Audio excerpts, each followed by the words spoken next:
श्रीगुरुभ्यो नमः। सर्वेभ्यः स्वागतम्। अद्यतनीय कक्षां प्रति सर्वेभ्यः सादरं स्वागतम्। इदानीं वयम् आरभामहे। योगेन चित्तस्य पदेन वाचां मलं शरीरस्य च वैद्यकेन योपाकरोत्तं प्रवरं मुनीनां पतञ्जलिं प्राञ्जलिरानतोऽस्मि। तत्कर्म यन्न बन्धाय साविद्याय विमुक्तये आयासाय परं कर्म विद्यान्या शिल्पनैपुणम्। इतः परं मातृश्रीः अनुवर्तिष्यति।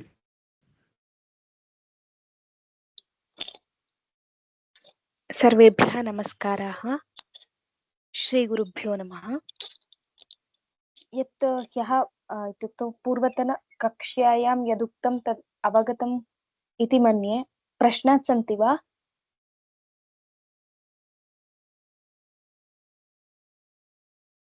संशय? नमस्ते, नास्ति महोदय। पृच्छन्तु।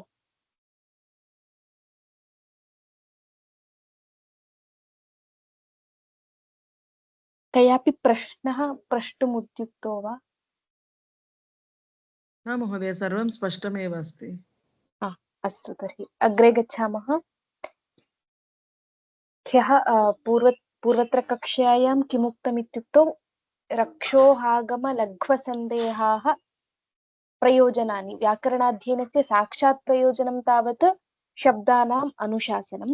शब्दानुशासनस्य इत्युक्तौ प्रयोजनस्य प्रयोजनं किम् इत्युक्तौ रक्षोहागमलघ्वसन्देहाः इत्युक्तं। तत्र रक्षणं रक्ष इति प्रयोजनविषये पूर्वत्र कक्ष्यायां दृष्टमासीत्।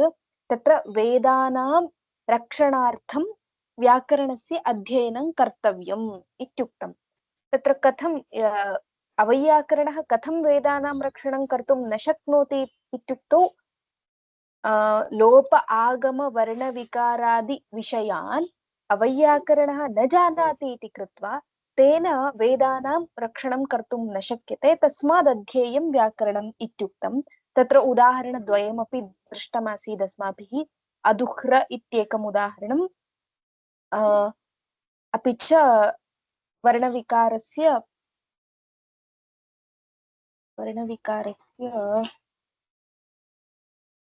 उद्ग्राभम् इत्युदाहरणं दृष्टमासीत्। स्पष्टमिति मत्वा अग्रे गच्छामि। द्वितीयं तावत् प्रयोजनस्य प्रयोजनं तावत् ऊहः इति प्रयोजनम्। ऊहः इत्युक्तौ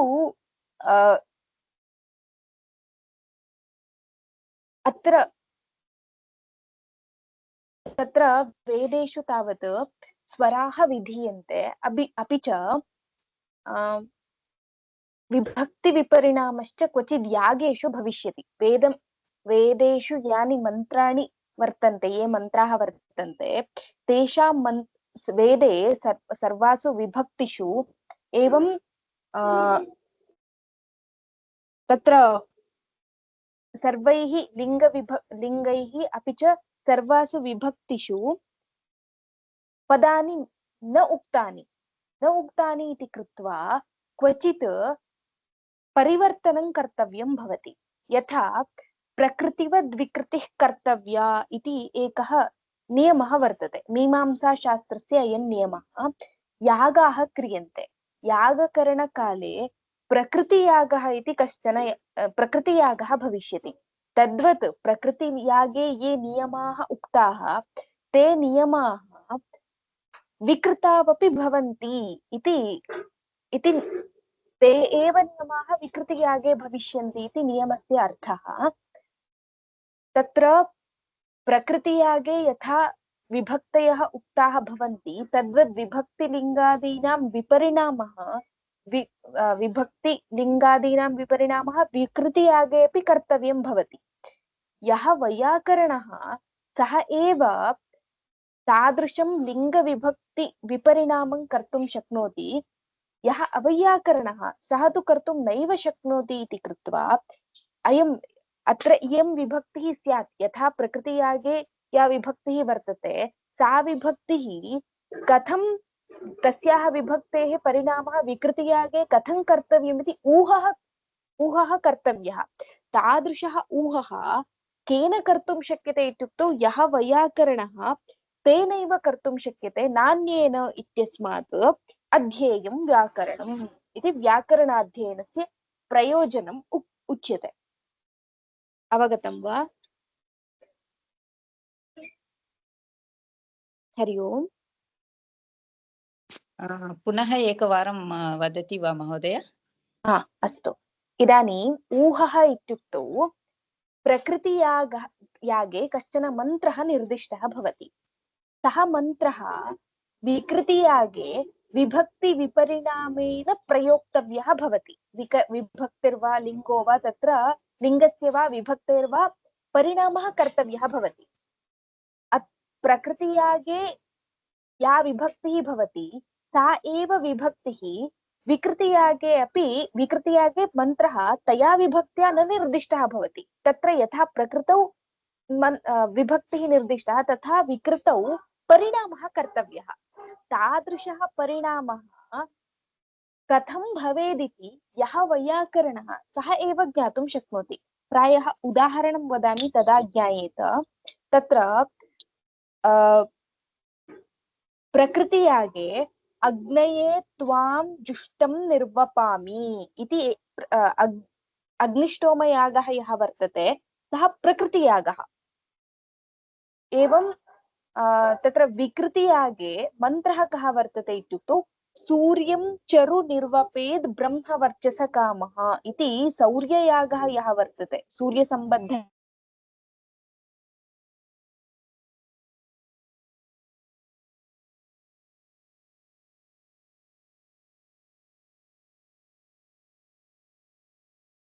ध्वनि न श्रूयते महोदय।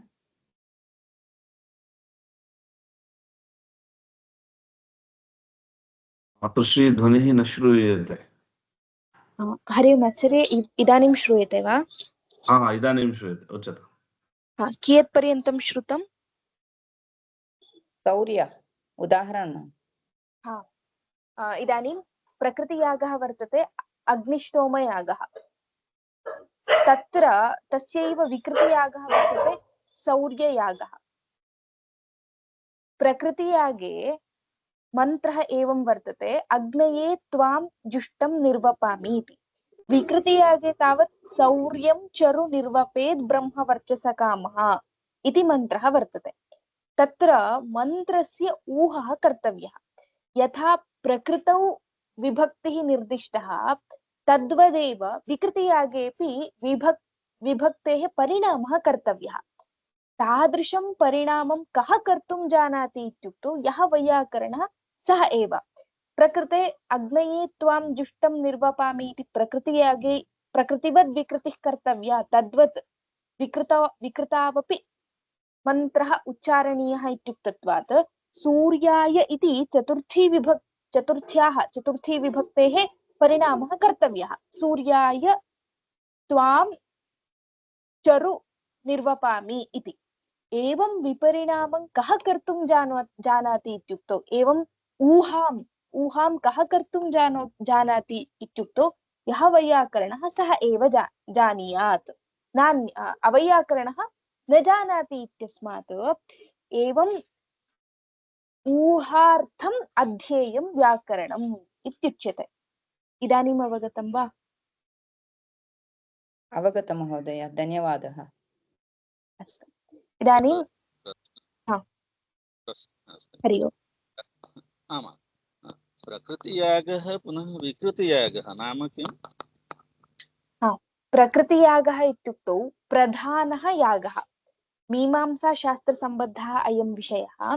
प्रधानयागः तत्र यागे अन्तर्गतयागानि भविष्यन्ति, तेभ्यः विकृतियागः इत्युच्यते। आचार्य, एवमेव खलु? हरि ओम् हरि ओम् तस्य कृते प्रश्नः राकेश आचार्य सत्यं सत्यं सत्यम् एवमेव हा प्रधानः यः यागः तदन्तर्गताः ये अन्ये यागाः भविष्यन्ति तेभ्यः विकृतियागः इत्युच्यते। सत्यम् आम् महोदय अवगतं वा? आम् स्पष्टम्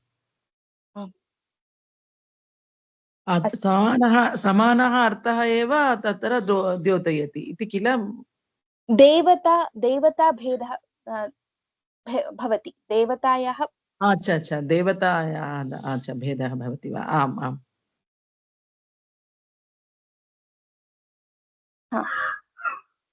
तत्र ऊहः खल्वपि न सर्वैः लिङ्गैः न सर्वाभिः विभक्तिभिः वेदे मन्त्राः निगदिताः। वेदेषु सर्वासु विभक्तिषु अपि च सर्वैः लिङ्गैः मन्त्राः न निबद्धाः भवन्ति। ते च अवश्यं यज्ञगतेन यथार्थं विपरिणमयितव्याः। तत् तान् न अवैयाकरणः शक्नोति यथार्थं विपरिणमयितुम्। तस्मादध्येयं व्याकरणम्। यः अवैयाकरणः सः यथार्थं विपरिणामं कर्तुं न शक्नोति। तस्मात् व्याकरणस्य अध्ययनं कर्तव्यम् इत्यर्थः। प्रदीपः महोदये एकः सन्देहः अत्र। तर्हि अत्र केवलं प्रकृतेर्मन्त्राः लिख्यते चेत् पर्याप्तं। अन्ये मन्त्राः तु केवलम् ऊहया निर्मातव्याः किं तर्हि? न न न विकृतियागेऽपि मन्त्राः निर्दिष्टाः भवन्ति, परन्तु प्रकृतियागे यथा विभक्तयः भवन्ति तद्वत् विभक्तयः विकृतियागे न निर्दिष्टाः भवन्ति। विभक्त्यादीनां विपरिणामः कर्तव्यः भविष्यति। अस्तु अस्तु तादृशं विपरिणामं यः वैयाकरणः सः एव कर्तुं शक्नोति। अस्तु मातृश्री अंजलि मातृश्री आम् सम्यक् अस्ति खलु? हा एवम्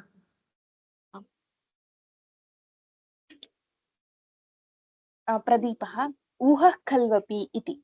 इह यस्मिन् यागे इति कर्तव्यता उपदिष्टा यागान्तरेण उपजीव्यते सा प्रकृतिः।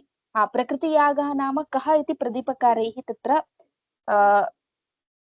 निर्दिष्टः। इति कर्तव्यता इत्युक्तौ यागः कथं कर्तव्यः इति निर्देशः क्रियते खलु, सः विकृतियागः तस्य इति कर्तव्यता इत्युच्यते। तादृश इति कर्तव्यता यस्मिन् यागे निर्दिष्टः वर्तते सः प्रकृतियागः इत्यर्थः। इह यस्मिन् यागे इति कर्तव्यता उपदिष्टा यागान्तरेण उपजीव्यते इत्युक्तौ तादृश इति कर्तव्यतां उपजीव्य यागान्तरं प्रवृत्तं भवति चेत् सः यागः प्रकृतियागः इत्युच्यते।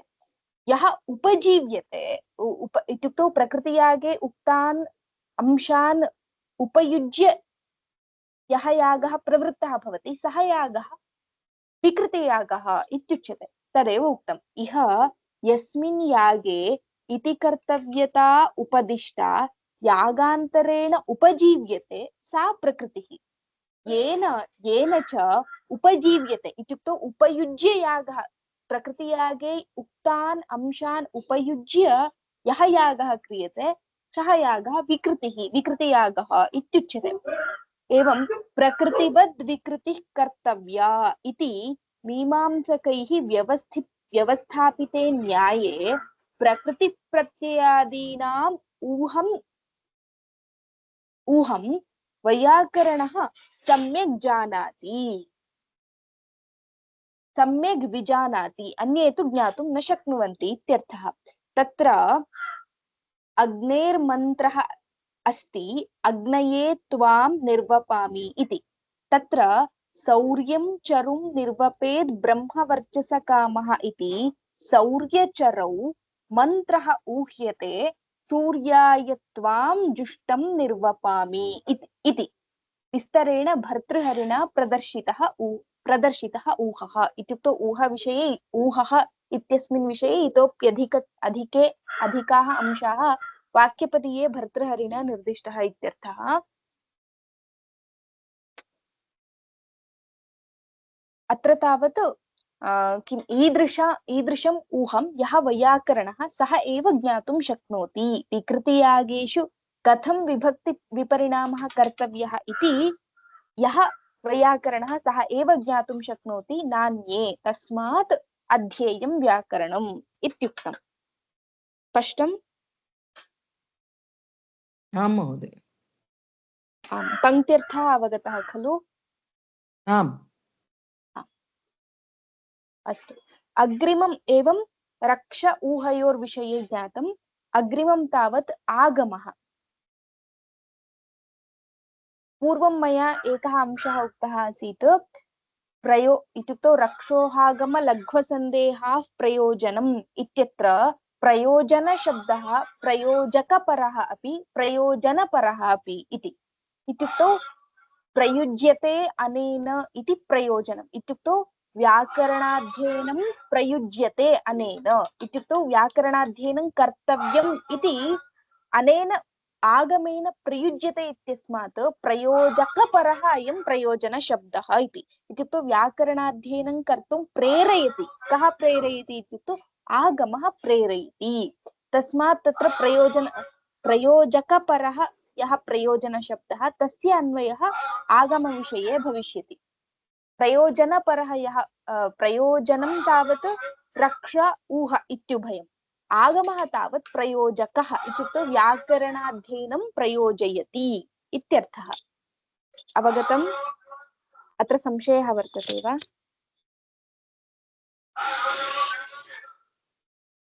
हरि ओम्। अत्र प्रयोजकार्थे प्रयुक्तः तर्हि आगम इति। प्रयोजकः इत्यस्मिन् अर्थे प्रयुक्तः। सम्यक्। तत्र वेदे किमुच्यते इत्युक्तौ पूर्वम् अस्माभिः व्याकरणाध्ययनं नित्यं कर्म वा उत काम्यं कर्म वा इति एकः संशय इति मत्वा प्रश्नं पृच्छति इति पूर्वं पठितमासीत्। स्मरन्ति वा? पूर्वं तत्र व्याकरणाध्ययनस्य किं प्रयोजनम् इति कथनकाले कानि प्रयोजनानि इति कथनकाले तान्येव प्रयोजनानि। तस्मात् पूर्वं प्रदीपकारेण अस्य प्रश्नस्य आशयः कः इति कथनकाले व्याकरणाध्ययनं नित्यं कर्म वा उत काम्यं कर्म वा इति मत्वा आक्षेपः कृतः इति एकः विचारः उक्तः आसीत् पूर्वत्र। तत्र कानि पुनः प्रयोजनानि इत्यत्र पश्यन्तु प्रदीपे। किं सन्ध्योपासनादिवत् नित्यं कर्म अथ काम्यमिति प्रश्नः इति मत्वा प्रश्नः इति प्रदीपकारैः उद्धृतम् आसीत्। स्मरन्ति वा? आम् आम् महोदय। तदिदानीम् इतः परम् उच्यते वेदाध्ययनं तावत् नित्यं कर्म न काम्यं कर्म अपि तु नित्यं कर्म इत्युच्यते। तत्र ब्राह्मणेन निष्कारणः धर्मः षडङ्गः वेदः अध्येतव्यः इति वेदेन नियमः कृतः वर्तते। यः ब्राह्मणः इत्युक्तौ ब्राह्मणस्य प्रधानं कर्म किम् इत्युक्तौ अध्ययनम् अध्यापनम् इति। तस्मात् इत्युक्तौ वयं लोके किञ्चित् प्रयोजनं मनसि निधाय इव कर्म कुर्मः, कार्यं किञ्चित् कुर्मः। परन्तु वेदाध्ययनेन व्याकरणाध्ययनेन अवश्यं किञ्चित् प्रयोजनं वर्तते, परन्तु प्रयोजनं भवेदिति बुद्ध्या तत् कर्म न कर्तव्यं। यथा वयं नित्यं कर्म कुर्मः तद्वत् इति साक्षात् प्रयोजनं न प्राप्यते, अदृष्टं किञ्चित् प्रयोजनं प्राप्यते। तद्वत्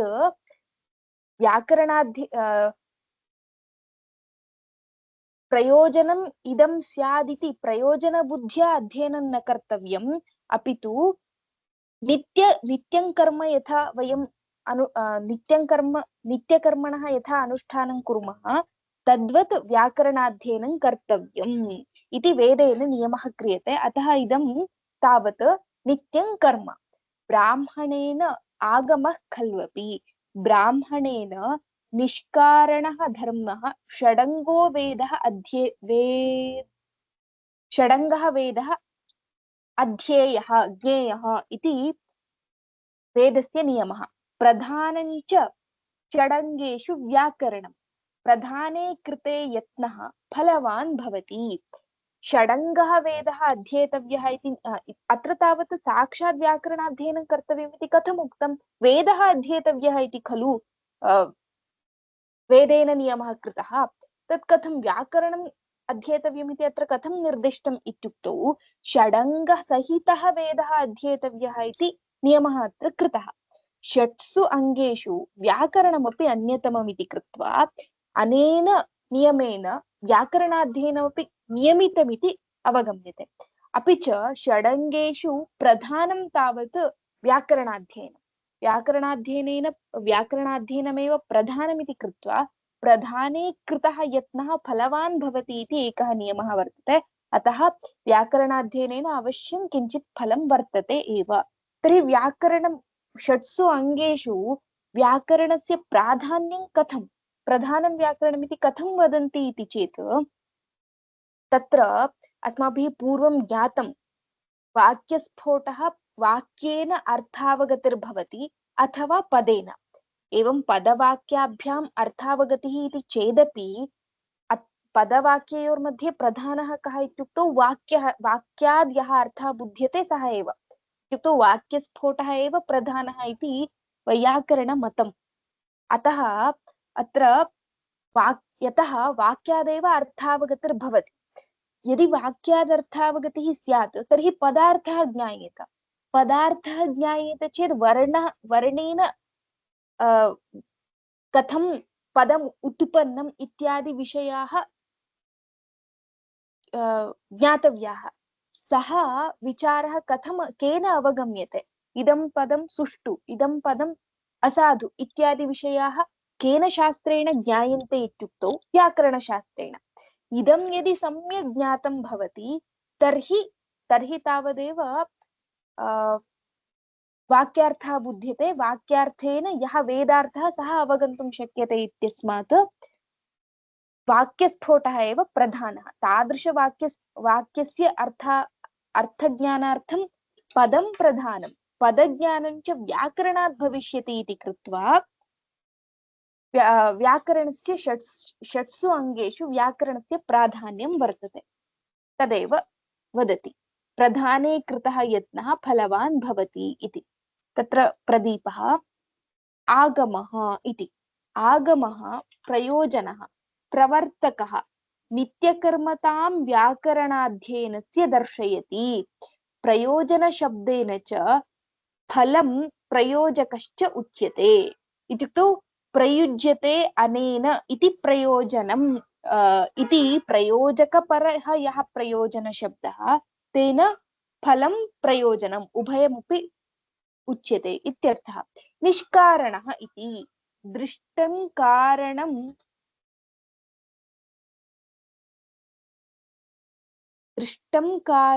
अनपेक्ष्य इत्यर्थः। इत्युक्तौ अदृष्टं फलं दृष्टं फलम् इति उभयं वर्तते।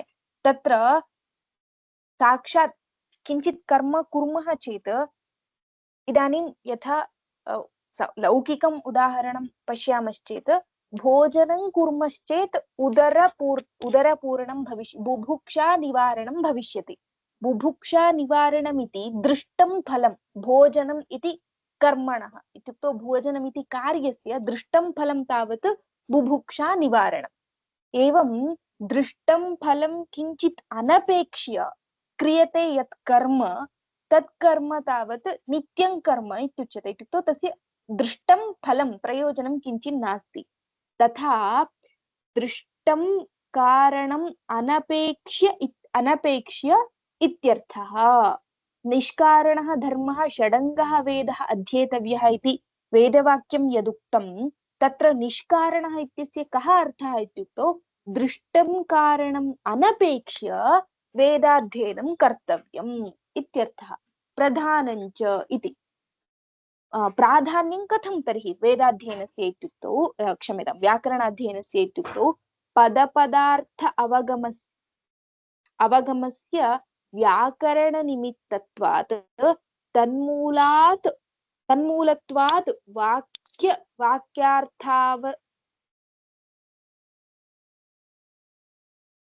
वाक्यार्थावसायस्य इति भावः। पदपदार्थज्ञानानन्तरं वाक्यार्थावगतिर्भवति इत्यस्मात् व्याकरणाध्ययनं प्रधानम् इत्युच्यते। एवं रक्ष ऊह आगम लघु लघ्वर्थम् अध्येयं व्याकरणम् इति प्रयोजनान्तरं किम् उच्यते?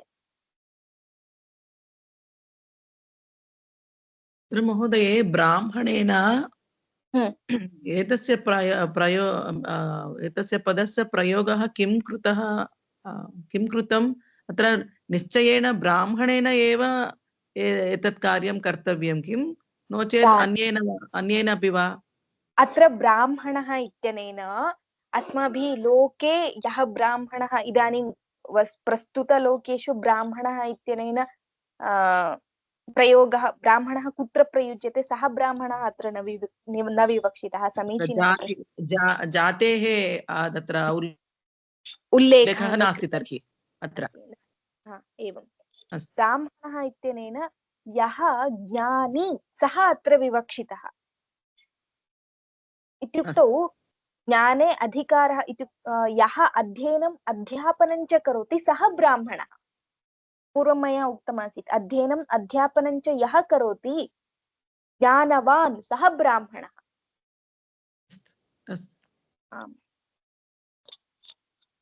अतः तादृशेन ब्राह्मणेन षडङ्गः वेदः अध्येतव्यः। यः अध्ययनम् अध्यापनं च कर्तुम् इच्छति तेन इत्यर्थः। अन्यैः अथवा अन्यैः न कर्तव्यम् इत्यर्थः न। अपि च स्त्री-पुरुषभेदः अपि अत्र न वर्तते। ज्ञानम् अत्र विवक्षितम्। अवगतम्? अस्तु अस्तु महोदय। आम्। लघ्वर्थं च अध्येयं व्याकरणम् इति अग्रिमं प्रयोजनम्।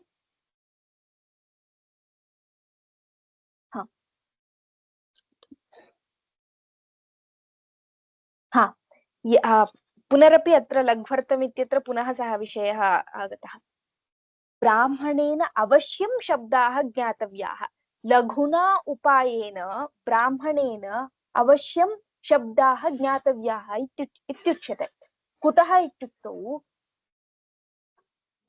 यः सम्यक् लघुरूपेण सम्यक् अर्थान् बोधयति तं छात्राः उपसर्पन्ति इति कृत्वा लघुना उपायेन शब्दानाम् अर्थः ब्राह्मणेन ज्ञातव्यः।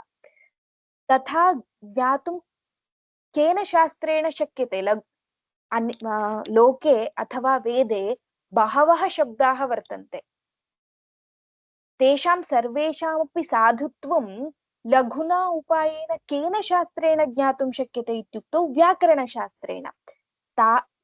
तस्मात् लघुना उपायेन शब्दानाम् अनुशासनं ज्ञातव्यम् अपि च ज्ञापनीयम् इत्येतदर्थम् अध्येयं व्याकरणम् इत्युच्यते। अवगतं वा? आं महोदय। यथा सूत्राणि प्रवर्तन्ते एवं सम्यक्। तत्र एकः नियमः वर्तते। अल्पाक्षर किं पुत्रोत्सवं मन्यन्ते वैयाकरणाः इति वाक्यमहं न स्मरामि। अर्धमात्रा लाघवेन। आम्, अर्धमात्रा लाघवेन पुत्रोत्सवं मन्यन्ते वैयाकरणाः इति। सम्यक्। इति प्रसिद्धमिदं वाक्यं। तत्र मात्रालाघवमपि मात्रा इत्युक्तौ तथा विशदीकृत्य इत्युक्तौ लघुरूपेण व्याकरणशास्त्रं पाणिनिना कृतम् इति कृत्वा अल्पेन यत्नेन समग्रं शब्दस्वरूपं वयं ज्ञातुं शक्नुमः। तादृश तथा लघुरूपेण व्याकरणं ज्ञात्वा ज्ञापनीयम् इत्येतदर्थं व्याकरणाध्ययनं कर्तव्यम् इत्यर्थः। एवं यदि लघुरूपेण जानीमः ज्ञापयामः च तदैव ज्ञापयितुमपि यः ब्राह्मणः इत्युक्तौ यः ज्ञानी समर्थः तमेव छात्राः उपसर्पन्ति इति कृत्वा तथा लघ्वर्थं च अध्येयं व्याकरणम् इत्युच्यते। पठामि। लघ्वर्थं च अध्येयं व्याकरणं ब्राह्मणेन अवश्यं शब्दाः ज्ञेयाः इति न च अन्तरेण व्याकरणं लघुना उपायेन शब्दाः शक्याः विज्ञातुम् इति लघ्वर्थमिति। लाघवेन शब्दज्ञानमस्य प्रयोजनं ब्राह्मणेन इति अध्ययनं ब्राह्मणस्य वृत्तिः। अत्र प्रदीपकारेण स्पष्टमुक्तं पश्यन्तु। ब्राह्मणः इत्युक्तौ यः अध्ययनम् अध्यापनं च यः करोति सः ब्राह्मणः। सः ब्राह्मणस्य वृत्तिरेव सा। अध्यापनं ब्राह्मणस्य वृत्तिः। न च अशब्दज्ञं तम् उपश्लिष्यन्ति शिष्याः इति। यदि शब्दज्ञानं नास्ति ब्राह्मणाय तादृशं ब्राह्मणं शिष्याः न उपश्लिष्यन्ति। तस्मात् लघुना उपायेन शब्दाः ज्ञातव्याः इत्येतदर्थम् अध्येयं व्याकरणम् इति रक्ष ऊह आगम लघु इति प्रयोजनचतुष्टयं दृष्टम्। एकं प्रयोजनं वर्तते असन्देहः इति प्रयोजनम् अग्रिमं तत् श्वः पश्यामः। अत्र अद्य यदुक्तं तत्र संशयाः सन्ति वा?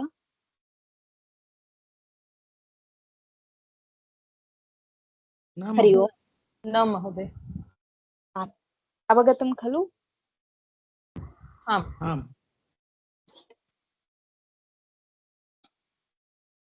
तत्र पूर्वतनवर्गेषु केचन प्रश्नाः सन्ति। हा, भवितुमर्हन्ति, पृच्छन्तु। एकः प्रश्नः अस्ति तत्र गुणानां विषये प्रतिपकारः यत् वदन्ति शुक्लः नीलः इति द्रव्यस्य प्राक् उपन्यासात् गुणमात्र अभिधायिनः अत्र शुक्लादयः द्रष्टव्याः इति नावगतं वा? न, तत्र मम प्रश्नः अस्ति तत्र प्रतिपकारः किम् उच्यन्ते? द्रव्यस्य प्राक् उपन्यासात्। तत्र प्राक् इति पदं विशेषेण तैः प्रयुज्यन्ते। तस्य किं कारणं? प्राक् इति पदं विना किं तत्र द्वितीयान्तं प्रयुज्य द्रव्यम् उपन्यासात् इति वक्तुं शक्यते। तत् न कृत्वा तैः किं क्रियन्ते? द्रव्यस्य प्राक् उपन्यासात् इति उच्यन्ते। अत्र प्राग् इत्यस्य पूर्वम् इत्यर्थः। इदानीं तत्र प्रदीपकाराणाम् आशयः कः इत्युक्तौ गुणः तावत् द्रव्ये एव अन्तर्भवति खलु। गुणः अपि द्रव्यम्, एवं वा न वा? अतः द्रव्यस्य पूर्वं प्राग् इत्यस्य पूर्वम् इत्यर्थः। पूर्वं उपन्यासः कृतः, उपन्यासं कृत्वा द्रव्यस्य निरासः अपि कृतः। तत्तु द्रव्यम्। अत्र शब्दशब्देन द्रव्यं न विवक्षितम् इति निरासः कृतः।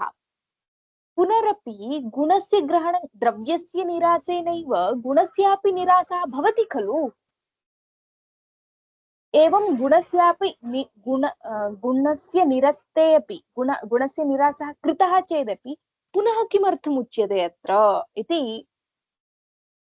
इति संशयं मनसि निधाय प्रदीपकारः वक्ति अत्र गुणशब्दः गुणमात्रत्वेन विवक्षितः न तु द्रव्यत्वेन इति। प्राग् इति शब्दस्य विचारे प्रश्नः खलु। प्राग् इत्यस्य अत्र पूर्वम् इत्यर्थः महोदय। स्पष्टं वा? आम् आम् स्पष्टं। धन्यवादः। अन्ये प्रश्नाः? अन्य केचन प्रश्नाः अपि सन्ति, तेषां सङ्कलनं कृत्वा प्रेषयिष्यामि इति चिन्तयामि। इदानीं तु अन्वेषणम् अस्तु महोदय, शक्यते। अस्माकं गणे भवन्तः स्थापयितुं शक्नुवन्ति। यदि प्रश्नाः एकेपि प्रश्नाः सन्ति चेत् एकेपि वा स्थापयितुं शक्नुवन्ति, तत्र वयम् उत्तरामः। अस्तु अस्तु। मातृश्री अत्र समापयामः वा? आम् आम्।